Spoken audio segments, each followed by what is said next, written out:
నేను 14 సంవత్సరాల ముఖ్యమంత్రిని, ఎన్టీ రామారావు గారు 8.5 సంవత్సరాల ముఖ్యమంత్రి, 22 ఏళ్లు ఇద్దరు కలిసి ముఖ్యమంత్రిగా ఈ రాష్ట్రంలో ఉన్నాం. మిగిలిన సమయంలో అనేక మంది ముఖ్యమంత్రులు చూశాను. ఇబ్బంది పెట్టాడు ఈ దుర్మార్గుడు. కానీ ఈరోజు కక్ష తీర్చుకునే పరిస్థితి మీకు వచ్చింది.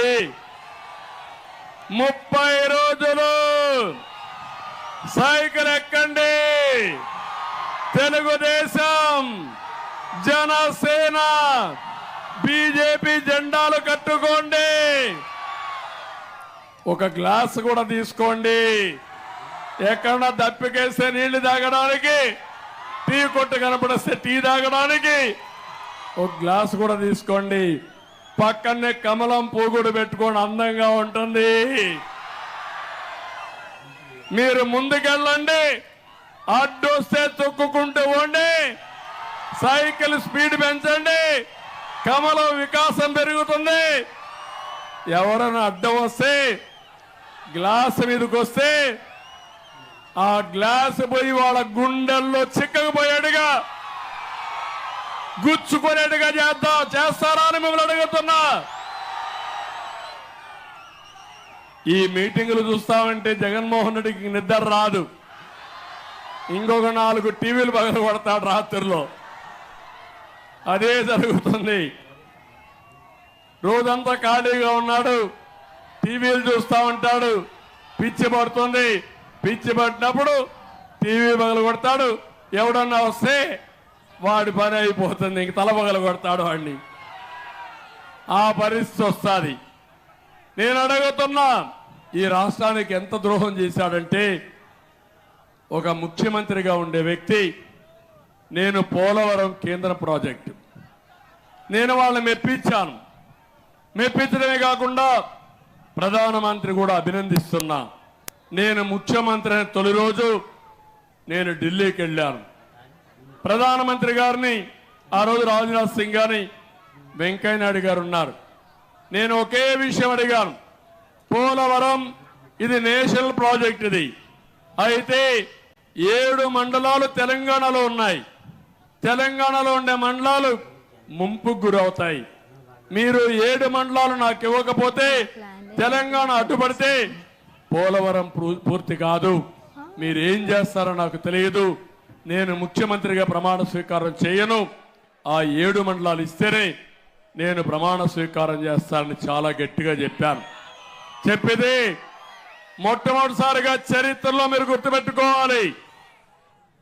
కేబినెట్ సమావేశం పెట్టి, ఒక ఆర్డినెన్స్ పెట్టి, ఆర్డినెన్స్ ద్వారా 7 మండలాలు మనకి ఇచ్చిన తర్వాతనే పార్లమెంట్ సమావేశాలు పెట్టారు. అది ఆనవాయితీ ప్రకారం అయితే చేయరు. కానీ ఆ విధంగా ఇనిషియేటివ్ తీసుకొని, లేకపోతే ఇక్కడ నేను ప్రమాణ స్వీకారం చేస్తే, తెలంగాణలో కేసీఆర్ గారు అప్పట్లో ప్రమాణ స్వీకారం చేస్తుంటే ఈ 7 మండలాలు ఇచ్చే పరిస్థితి లేదు. ఆ రాష్ట్రం ఒప్పుకోవాలి, ఈ రాష్ట్రం ఒప్పుకోవాలి. అది చరిత్రలో జరిగేది కాదు. అలాంటి చాలా సమస్యల్ని పరిష్కారం చేసి, కోర్టులో ఉండే ఇష్యూస్ అన్ని పరిష్కారం చేసి పోలవరాన్ని పరిగెత్తించా. పట్టిసీమ తీసుకొచ్చి ఒకే సీజన్లో 120 టీఎంసీ నీళ్లు తీసుకొచ్చి కృష్ణా డెల్టాని స్టెబిలైజ్ చేసిన పార్టీ తెలుగుదేశం పార్టీ. 72% పూర్తి చేశాను. నేను ముఖ్యమంత్రిగా ఉండుంటే 2020కి ఆ ప్రాజెక్టు పూర్తయ్యేది. నా ఆలోచన ఉంటుంది, తాడికొండ ప్రాంతానికి కూడా నీళ్లు లేవు, తాగడానికి నీళ్లు లేవు. ఇక్కడే వైకుంఠపురం ప్రాజెక్టు కట్టి ఇక్కడి నుంచి నీళ్లు తీసుకుపోయి నక్రేకల్లో నీళ్లు వదిలిపెట్టి అక్కడ నాగార్జున సాగర్ రైట్ మెయిన్ కెనాల్కి వేస్తే నాగార్జున సాగర్ లో నీళ్లు వాడాల్సిన అవసరం లేదు. ఇది జరిగి ఉంటే ఇంకో పక్క నా కళ పోలవరాన్ని పూర్తి చేసి, నదుల అనుసంధానం చేసి ప్రతి ఎకరాకు నీళ్లు ఇవ్వాలని, మీకందరికీ తాగునీళ్లు ఇవ్వాలని కలలుగన్నాను. ప్రతి ఇంటికి కొళ్ళాయి ద్వారా నీళ్లు ఇవ్వాలనుకున్నాను. దుర్మార్గుడు వచ్చాడు, మీరు మోసపోయారు, నన్ను కాదన్నారు. కాదని పాలిచ్చే మంచి ఆవును వదిలిపెట్టి తన్నించుకోవడానికి దున్నపోతుని తీసుకొచ్చి పెట్టుకున్నారు మీరు.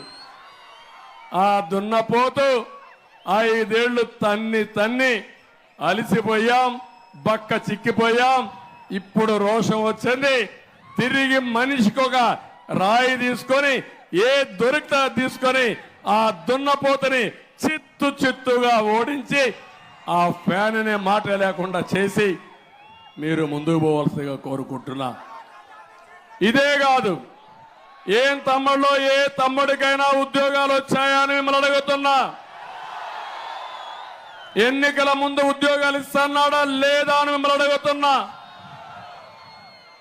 మెగా డిఎస్ అన్నాడా లేదా అని అడుగుతున్నా. పెట్టాడా అని అడుగుతున్నా. జాబ్ క్యాలెండర్ ఇచ్చాడా అని అడుగుతున్నా. ఉండే పరిశ్రమలు పారిపోయినాయి. మెడ మీద కత్తి పెడుతున్నాడు, ఉక్కు పాదాన్ని మొక్కుతున్నాడు. ఎవరైనా మాట్లాడితే ఈయనకు వాటా ఇవ్వకపోతే ఆయన్ని జైల్లో పెడతాం, చంపేస్తామంటే భయపడిపోయి మొత్తం ఆస్తులు రాహించారు. ఈ రాష్ట్రం వద్దని వేరే రాష్ట్రాలకు పారిపోయారు. గతి లేని వాళ్ళు, విధి లేని వాళ్ళు మాత్రం రాష్ట్రంలో మిగిలే పరిస్థితికి వచ్చారు. అమర్ రాజా పోయింది, లూలు పోయింది, అనేక పరిశ్రమలు ఈ రాష్ట్రం నుంచి పారిపోయినాయి. పరిశ్రమ కూడా వచ్చే పరిస్థితి లేదు. ఈ పిల్లలకి తీరని ద్రోహం చేశారు. ఇప్పుడు నేను అందుకే హామీ ఇచ్చాను, నేను వస్తాను, మెగా డిఎస్సి పెడతాను. ఇక్కడుండే యువతకు హామీ ఇస్తున్నా, మీకు 20 లక్షల ఉద్యోగాలు 5 ఏళ్లలో ఇచ్చే బాధ్యత ఈ కూటమి తీసుకుంటామని మా పిల్లలందరికీ హామీ ఇస్తున్నా. ఉద్యోగం వచ్చే వరకు 3,000 రూపాయలు నిరుద్యోగ భృతి ఇస్తాం. జాబ్ క్యాలెండర్ పెడతాం.